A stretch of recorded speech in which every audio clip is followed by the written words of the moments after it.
안녕하세요. 저는 CMS 송도 입시센터 원장 이태경입니다. 제가 말씀드릴 학교는요, 대구, 광주, 세종, 인천인데요. 앞서 서울, 경기, 한국, 대전은 각각 따로 설명을 들으셨을 텐데 왜 대구, 광주, 세종, 인천은 한꺼번에 하지? 혹시 CMS는 앞에 얘기한 4개 학교만 신경 쓰는 거 아니야? 이렇게 생각하시는 분들도 계실 수 있는데 그건 절대 아닙니다.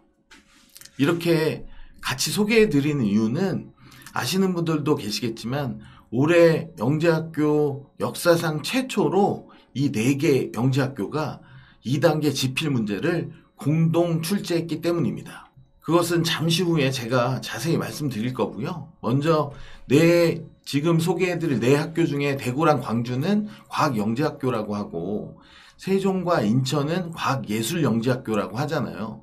이 부분에 대해서 궁금해 하시는 분들이 많은 것 같아서 잠깐 얘기하고 넘어가려고 합니다. 세종과 인천의 정식 명칭이 과학예술영재학교잖아요.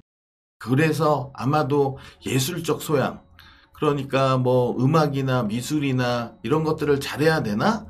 이렇게 생각하실 수 있지만 그렇지 않습니다. 다른 것과 마찬가지로 수학, 과학 실력만으로 들어갈 수 있는 학교라고 생각하시면 됩니다. 초창기에는 예술이란 이름 때문에 여러 가지 시도도 했었지만 지금은 다른 학교랑 마찬가지라고 생각하시면 되겠습니다. 이 표를 보시면 물론 서울대만 좋은 학교는 아니고 영재학교 졸업생들의 대부분이 서울대, 아시는 것처럼 카이스트, 문제가 있긴 하지만 일부 학생들은 의대를 진학하게 되는데요.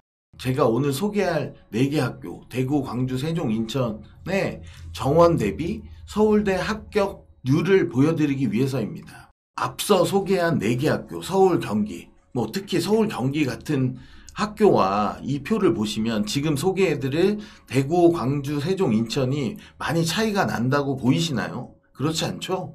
별로 차이가 없습니다. 그러면 여기서 시사점은 무엇일까요? 첫째, 영재학교에 들어가면 대입이 좀 유리하겠구나 이런 걸 느끼셨을 겁니다. 둘째로 영재학교는 그럼 들어가기 힘들겠구나 이런 걸 느끼셨을 겁니다. 마지막으로 가서 잘하는 것도 중요하겠구나 이렇게 느끼셨어야 합니다. 제가 오늘 소개해드린 이 4개 학교는 이런 걸로 봐도 우리나라를 대표하는 영재학교이고요. 매우 어려운 장벽? CMS 영재고반 정도에서 공부를 했어야 갈 수 있는 곳이고 가서 버틸 수 있는 곳이라고 생각합니다. 어찌 보면 당연한 결과인데요. 영재고반에 들어오면 서울과고를 합격하는 학생이나 세종, 인천, 광주를 합격하는 학생이나 공부하는 양은 똑같습니다. 그럼 어디에서 차이가 날까요? 그것은 제가 생각하기에는 영재고반에 들어오기 전에 수학 같은 경우 경시나 어떤 심화 학습을 어느 정도 해서 사고력을 더 많이 펼칠 수 있느냐 이런 것 같아요. 그래서 실제로 서울이나 경기나 한국 이런 데 문제들을 보면 실제로 그런 사고력들을 많이 요하는 문제이기 때문에 실제로 경시나 그런 것들을 많이 한 친구들이 앞에 서울, 경기, 한국, 대전을 선호한다고 보시면 되고 그게 좀 부족한 학생들이 대구, 광주, 세종, 인천을 선호한다고 보시면 됩니다. 근데 이것은 영재학교는 대입 혜택이 크겠구나. 그 대신 좀 들어가긴 힘들겠구나. 이 정도만 기억해 두시면 될 것 같습니다. 이 4개 학교가 차지하는 정원이 한 43% 정도인데 실제로 최근 5년간의 전체 지원자의 51% 정도가 몰립니다. 그만큼 인기가 많다는 거고요. 특히나 대구나 세종은 전국적으로 인기가 많아서 실제로 경쟁률이 굉장히 높았습니다. 친구들의 얘기를 한번 들어볼까요? 첫 번째 제일 많이 들은 얘기는 어려웠어요. 이런 얘기를 제일 많이 들어요. 종모랑 비슷했어요. 이건 좀 이따 설명드릴게요. 그래서 잘 모르겠어요. 이게 무슨 얘기냐면 올해 문제가 어려웠습니다. 실제로. 그래서 어려웠다는 얘기를 제일 많이 했었고 종모랑 비슷했어요는 뭐냐면 저희가 이제 CMS 전체, 영재고반 전체 학생들이 보는 종합 모의고사라는 게 있는데, 그거는 학교별로 보기도 하지만 처음에는 모든 학생들이 같이 보기 때문에 서울, 경기, 한국 뭐 이런 학생들도 다 같이 보기 때문에 문제를 좀 어렵게 출제하기도 합니다. 그리고 실제로 이 4개 학교, 대구, 광주, 세종, 인천도 어려운 문제가 출제가 되기 때문에 종합 모의고사는 좀 어렵게 출제하는 편인데요. 그 시험을 보는 것 같았다는 거예요, 실제로 요번에. 그래서 너무 어렵고 잘 모르겠어요, 이런 얘기를 제일 많이 하더라고요. 근데 이게 느낌이 잘 안 오실 수 있겠지만, 이렇게 되면 어떤 일이 벌어질까요? 당연히 커트라인이 내려가겠죠. 근데 커트라인이 내려간다는 건 뭐냐면, 그러니까 난이도 조절을 실패한 것이고, 근데 난이도 조절에 실패하면 어떤 문제가 생기냐면, 잘하는 아이들도 한 40점을 받고 못하는 아이들은 20점을 받아요. 그러면 차이가 별로 안 나잖아요. 실제로 학교의 생각에선 잘하는 아이들은 한 80점을 받고 못하는 아이들은 한 20점을 받아야 되는데, 그게 잘 안 된 거예요. 그렇다면 운으로, 물론 서술형이니까 그런 일들은 많이 발생하진 않겠지만, 운으로 한 문제를 맞췄을 때 그 잘하는 아이들과 못하는 아이들의 차이가 없어질 수 있다는 거예요. 그런 문제점이 있다는 거예요, 변별력이 하락한다는 것은. 그럼 수학 문제부터 한번 보겠습니다.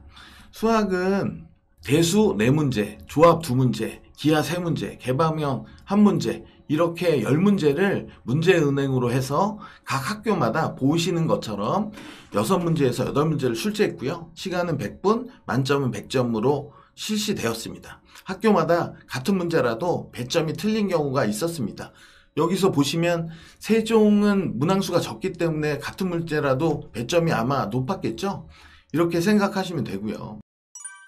문제를 보시면 이게 뭐 공통 출제됐던 기하 문제인데요. 뭐 어렵게 느끼시지 않으실 수 있지만, 이런 식으로 CMS에서 그냥 연습하는 문제들이라고 생각해요, 저는. 그래서 CMS에서 연습을 많이 했던 친구들은 당연히 맞추지 않았을까, 이렇게 생각을 합니다.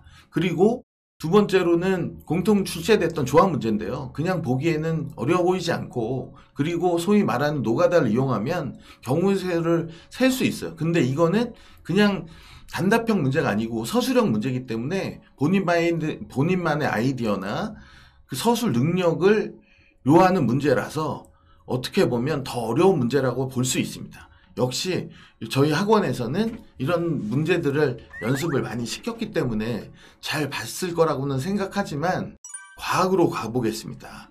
과학은 물리 3문제, 화학 4문제, 생물 3문제, 지학 3문제, 총 13개의 문제를 문제은행으로 해서 각 학교별로 보이시는 것처럼 9문제에서 10문제 출제가 되었고요. 과학도 마찬가지로 난이도가 대부분 중상 이상, 이렇게 보기에는 쉬워 보일지 모르지만 정확하게 답을 내기에는 어려운 문제들이 대부분이었다고 생각합니다. 수학도 난이도가 올라갔지만 과학도 마찬가지. 그럼 과학 문제를 한번 볼까요? 이 과학 문제 이렇게 보면 이렇게 연습을 많이 한다는 건데, 이거보다 중요한 건 무엇이냐면, 과학을 시험 보고 오는 아이들은 대부분 어떻게 얘기하냐면, 학원에서 배운 게 대부분 나왔어요, 이렇게 얘기해요. 수학은 비슷한 게 나왔어요, 이렇게 얘기하는데, 과학은 대부분 배운 거에서 나왔어요, 이렇게 얘기를 합니다. 그만큼 CMS 선생님들의 문제의 퀄리티가 높다는 거겠죠. 그리고 이런 문제 그냥 쉬워 보이지만 그냥 단순 암기로 되는 문제가 아니고, 원리에 대한 정확한 판단을 해서 그래프를 그려야 하는 이런 문제인데요. 이것도 마찬가지로 CMS에서 잘 하는 수업 방식에 나타나는 것입니다. 그럼 내년에는 어떻게 될까요? 저희는 실력 있는 선생님들과 실력 있는 학생들도 데리고 있고, 수많은 경험을 통해서 최고의 데이터와 시스템을 갖추고 있기 때문에 입시제도가 어떻게 바뀌어도 자신 있습니다. 공동 출제를 한다면 저희 입장에서는 준비시키기가 훨씬 수월해지고 합격률도 더 높아지겠죠. 근데 그거를 떠나서 저희가 여태까지 준비하고 이런 것들을 생각하면 어떻게 시험 문제가 바뀌더라도 아니면 공동출제 아니면 어떻게 바뀌더라도 저희 학생들은 내년에도 좋은 결과를 얻지 않을까 이렇게 생각하고 있습니다. 그리고 CMS를 다니지 않거나 그리고 CMS를 다닐 수 없는 학생들한테 조언을 하자면 올해 좀 문제가 대부분 어려웠기 때문에 내년에는 좀 쉬워질 것이고 그렇다면 지금 포기하지 말고 지금부터 입시를 보는 그날까지 열심히 하면 잘 해낼 수 있을 거라고 저는 생각하고요. 그리고 CMS를 뭐 지역에 없어서 못 다니는 학생들이 있을 거잖아요. 저희가 엣지라는 온라인 강의 플랫폼이 있어서 이따가 영상이 나가겠지만 그걸 보시고 엣지에서 영재학교에서 나오는 좋은 문제들을 영재고반에서 다루는 좋은 문제들을 배우고 익혔으면 좋겠습니다. 아직 모든 결과가 나오진 않았지만 모든 학생들을 응원하고 내년을 준비하는 학생들도 응원하겠습니다. 도전하세요. 어디에서? CMS에서. 감사합니다.